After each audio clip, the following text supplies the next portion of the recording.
সম্মানিত ভিউয়ার্স, বানারীপাড়ায় বইছে নির্বাচনী বাতাস।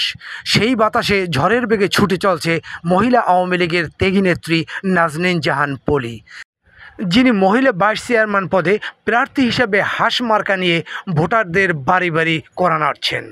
তার দাবি একটাই, আমি মানবসেবী, আরও কাছ থেকে আপনাদের সেবা করার সুযোগ চাই। আমি মানবতার কল্যাণে কাজ করব, এটাই আমার ব্রত।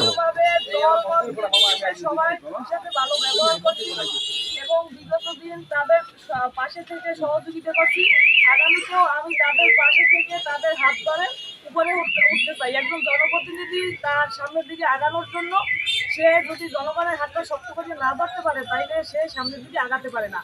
আমার জনগণ, আপনারা সবাই দোয়া করবেন, আমি যেন আপনাদের পাশে থেকে আপনাদের হাতটা শক্ত করে ধরে আমি আরো উপরে উঠতে পারি, সেই দোয়া করবেন।